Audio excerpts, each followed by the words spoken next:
آپ نے اکثر بریلوی اور دیوبندی بزرگان دین سے اور علماء کرام سے، میں بزرگان بے دین اور علماء کرائم کی بات نہیں کر رہا، بزرگان دین اور علماء کرام سے یہ اکثر سنا ہوگا، کہتے ہیں جی بزرگ دلوں کے حال جان لیتے ہیں، کہتے ہیں السلام علیکم ورحمۃ اللہ وبرکاتہ۔ ایک نیو کہانی، ون اینڈ اونلی سلیمان مصباحی جی کی زبانی۔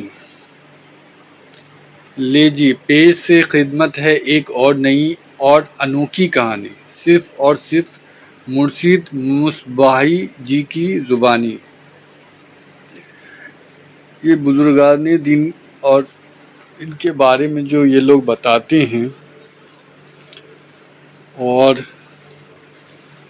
یہ بولتے ہیں کہ جو چیز بھی ہے کسی کے حوالے سے اللہ تعالیٰ سے ڈائریکٹ مانگنے سے اچھا ہے کہ کسی سے ہم کہیں کہ ہماری دعا قبول کروا دیں یا ہمارا یہ کام کروا دیں۔ تو اگر اللہ نے انسانوں پوری دنیا کو پیدا کیا ہے، انسانوں اور پوری دنیا کو پیدا کیا ہے، تو ان سے اگر ڈائریکٹ مانگیں تو کیا اللہ دینے والا نہیں؟ اللہ بے شک دینے والا ہے، لیکن اس پر ایمان ہونا چاہیے کہ اللہ سے مانگنے پر اللہ بے شک دیں گے۔ لیکن انسان آج کسی کے حوالے سے، کسی کے ذریعے سے بولتا ہے مانگنے کے لیے، اور اللہ کے ساتھ کسی کو شریک بھی نہیں کر سکتے ہم۔ اللہ ایک ہے، اللہ کے سوا کوئی معبود کے لائق نہیں۔ وہی جلانے والا ہے، وہی مارنے والا ہے، وہی دینے والا ہے۔ نفع نقصان سب اللہ کے ہی معاملے ہیں۔ اللہ سارے مسلمانوں کو ہدایت دے، صحیح راستے پر چلنے کی توفیق عطا فرمائے، آمین ثم آمین۔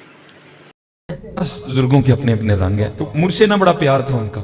میں ایک دن لاہور سے گیا سیالکوٹ، جمعرات تھی، تو حضرت نے شاید جاتے ہوئے دیکھ لیا ہوگا، وہ لڑکا بھیج کے نہ بلایا۔ اب تو یہ چھوٹا نوٹ آ گیا نا، پہلے 1000 کا بڑا نوٹ ہوتا تھا، وہ بڑا نوٹ مجھے دے کے نا پہلے پکڑا کے پھر کہتے ہیں مولوی جی دیکھو کام کہیے تو ساڈا کر دے۔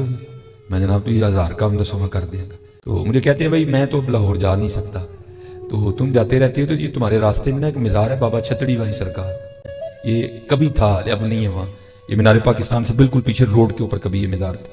جب وہ سڑک کی توسیع ہوئی تب یہ مزار راوی کے کنارے چلا گیا۔ مجھے فرمانے لگے اس مزار پہ نا ایک مجذوب بزرگ بیٹھے ہیں اور سردی بڑی ہے اور ان کے پاس کمبل نہیں ہے کوئی بھی، یہ تم نے کمبل میری طرف سے خرید کے نا انہیں دینا ہے۔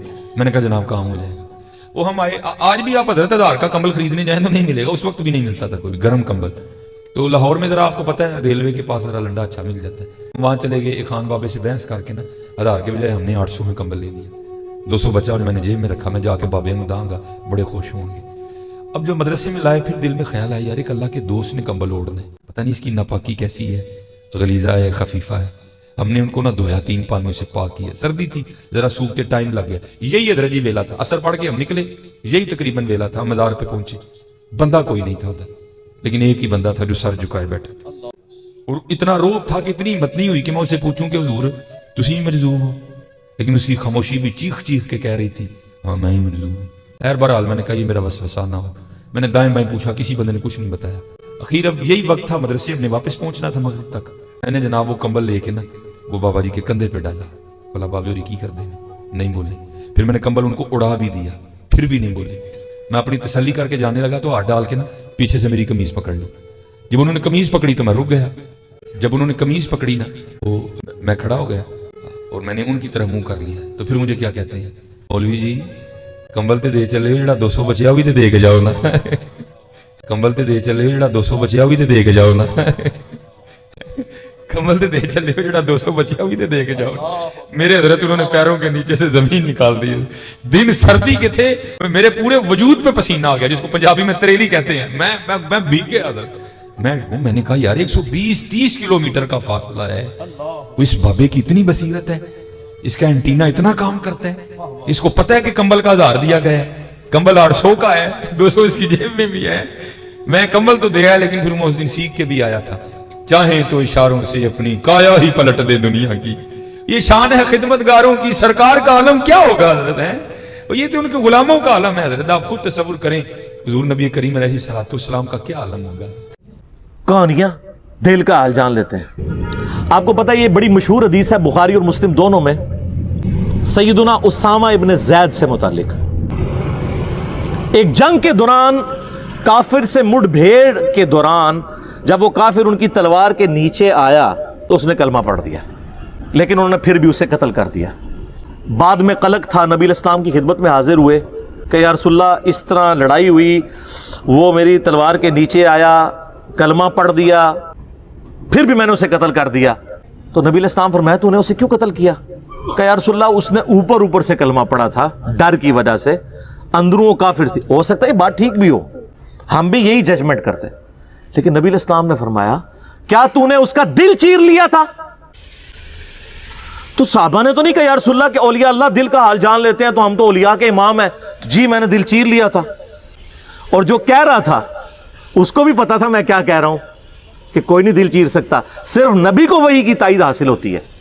پھر آپ نے فرمایا اسامہ تو کیا کرے گا جب قیامت والے دن وہ کلمہ پڑھتا ہوا اللہ کے حضور تیرے خلاف مقدمہ قائم کرے گا. اسامہ تو کیا کرے گا, اسامہ تو کیا کرے گا, اسامہ تو کیا کرے گا. نبی علیہ السلام یہ الفاظ ریپیٹ کرتے رہے. سیدنا اسامہ کہتے ہیں میری خواہش ہوئی کاش آج سے پہلے میں کافر ہوتا اور آج کلمہ پڑھ کے مسلمان ہوا ہوتا, کم از کم میرا یہ گناہ تو دھل جاتا. ہوئے ہوئے, اسامہ ابن زید عام بندہ نہیں. صحیح بخاری میں حدیث ہے کہ نبی علیہ السلام زانوں پہ ایک طرف حسن ابن علی کو بٹھاتے تھے تو دوسرے طرف اسامہ ابن زید کو, حضور کے بچوں کی مانت, پوتا حضور کا صلی اللہ علیہ وآلہ وسلم. بڑے بڑے صحابہ غصے کی حالت میں نبی علیہ السلام کو اپروچ نہیں کرتے تھے تو اسامہ ابن زید سے سفارش کرواتے تھے. وہ جو بخاری مسلم میں حدیث ہے جب فاطمہ نامی عورت کی چوری کا مقدمہ آیا اور نبی علیہ السلام کو سفارش کی گئی, وہ بھی اسامہ کے ذریعے کی گئی تھی, لیکن حضور نے ادھر بھی لحاظ نہیں کیا. آپ نے فرمایا تم لوگ مجھے سفارشیں کرواتے ہو, اللہ کی قسم تم سے اگلے لوگ اس لیے تباہ و برباد ہوئے, ان کے اشرافیہ کے لیے الگ قانون ہوتے تھے اور عام لوگوں کے لیے الگ. اللہ کی قسم اگر میری بیٹی فاطمہ بھی چوری کرتی میں اس کے بھی ہاتھ کٹوا دیتا, مجھے اپروچ کرتے ہو تم. یہ ہے اسامہ ابن زید. اور اب ذرا مجھے بتائیں جو کہتے ہیں جی بزرگ دلوں کے حال جان لیتے ہیں, کہتے ہیں آپ رائے ونڈ چلے جائیں, آپ ملتان شریف چلے جائیں, کسی بھی شریف جگہ پہ چلے جائیں تو مرید وہ ڈر ڈر کے بیٹھے ہوتے ہیں جی بزرگ دل کا حال جان لیتے ہیں. میں نے کہا نا, پرانیاں گلاں, پرانے فرقے, پرانے بزرگ. ہوں تو انہاں دی برسیاں بھی ہو چکی ہیں نا, 1000 سالہ برسیاں, جو جتنا پرانا ہے وہ اتنی برسی ہو چکی ہے. میں یہ چیلنج کرتا ہوں, میں اپنی میکینیکل انجینئرنگ میں سے مشین ڈیزائن کا یا اسٹرینتھ آف مٹیریل کا ایک فارمولا میکینکس آف مٹیریلز کا لکھ کے دیتا ہوں کاغذ کے اوپر, کوئی دنیا کا بزرگ مجھے دیکھ کے پڑھ کے بتا دے. ہاں اگر وقت کا پیغمبر ہو وہ پڑھ کے بتا سکتا ہے, کیونکہ اسے وحی کی تائید حاصل ہوگی. نبی علیہ السلام کو کئی مواقع کے اوپر آپ کو پتا ہے کافروں نے سوال کیے ہیں, نبی علیہ السلام کو نہیں پتا تھا, اللہ نے صورتیں نازل کر کے جواب سکھا دیے.